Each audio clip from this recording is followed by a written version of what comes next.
కోటప్పకొండ పైన శివరాత్రి సందర్భంగా ఏర్పాట్లన్నీ సక్రమంగా చేశామని, ప్రజలకు ఎటువంటి అసౌకర్యం కలగకుండా చూస్తున్నామని, ఇప్పటికీ 70,000 మంది భక్తులు దర్శనం చేసుకున్నారని, భక్తులకు ఎటువంటి అసౌకర్యం లేకుండా తాగునీరు ఏర్పాటు చేశామని, అన్ని చోట్ల సత్రాలతో అన్నదాన కార్యక్రమం జరుగుతున్నాయని, అలాగే పిల్లలకి బిస్కెట్లు, పాలు గాని, మంచినీళ్లు గాని ఎటువంటి ఇబ్బందులు లేకుండా క్యూ లైన్ లో అందిస్తున్నామని, ప్రజలు కూడా కింద నుంచి వచ్చి క్యూ లైన్ లో చక్కగా దర్శనం చేసుకుని వెళ్తున్నారని, ట్రాఫిక్ జామ్ కూడా ఇంతవరకు ఎక్కడా జరగలేదని, ఈ రోజు మొత్తం 2 నుంచి 3 లక్షల మంది భక్తులు దర్శనం చేసుకుంటారని, ఈ కొండ అభివృద్ధితో చంద్రబాబు నాయుడు, పవన్ కళ్యాణ్ సహాయ సహకారాలతో కొండ అభివృద్ధికి 100 కోట్ల రూపాయలు నిధులు ఏర్పాటు చేయడం జరిగిందని ఆయన అన్నారు.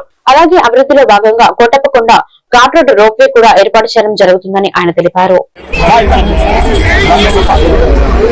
ఈ సిటీ న్యూస్ ఛానల్ వారికి శివరాత్రి మరి ఛానల్ చైర్మన్ గారికి, కార్యవర్గ సభ్యులకు, ప్రేక్షకులకు శివరాత్రి శుభాకాంక్షలు. అదేవిధంగా ఇవాళ కొండ ప్రాంతాన్ని కోటప్పకొండ రోజు ఏర్పాటు అనేది చాలా చక్కగా జరుగుతున్నాయి. ఇప్పటికీ దాదాపు 60,000 మంది భక్తులు దర్శనం చేసుకోవడం జరిగింది. తాగునీటికి ఇబ్బంది లేకుండా అదేవిధంగా అన్ని విధాలు ఏర్పాటు చేయడం జరిగింది.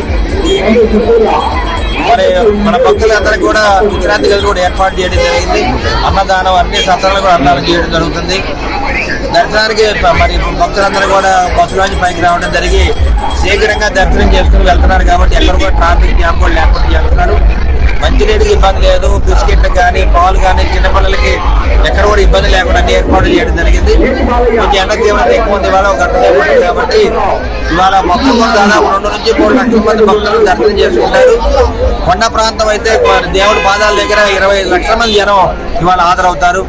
ఇటువంటి కొండ ప్రాంతంలో మన కోటప్పకొండ పండుగ భారతదేశంలో ఆంధ్ర రాష్ట్రం కూడా ఎక్కడ కూడా ఇటువంటి జనం ఎక్కడ రారు.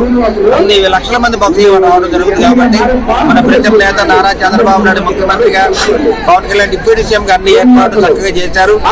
ఇవాళే మాకు 100 కోట్ల నిధులు కూడా ఏర్పాటు చేయడం జరిగింది. 2వ ఘాట్ రోడ్డుకి, అదేవిధంగా రోప్ వేకి ఇవన్నీ కూడా మరి గొట్టుపాటి రవికుమార్ గారు, మరి హోమ్ మినిస్టర్ గారు అనిత గారు కూడా ఏర్పాటు చేయడం జరిగింది. రేపు రాబోయే కాలంలో వచ్చే సంవత్సరానికి గిరి ప్రదక్షిణ రోడ్డు ఏర్పాటు చేస్తాము. అదేవిధంగా మరి రోపే కూడా వేయడానికి సిద్ధంగా ఉన్నామని తెలియజేస్తున్నాను. భక్తులందరూ కూడా ఎంతో కష్టంగా, ఇది రైతుల పండుగ కాబట్టి అందరూ కూడా సంతోషంగా వస్తారు. ప్రతి రైతు ప్రభను కట్టుకొని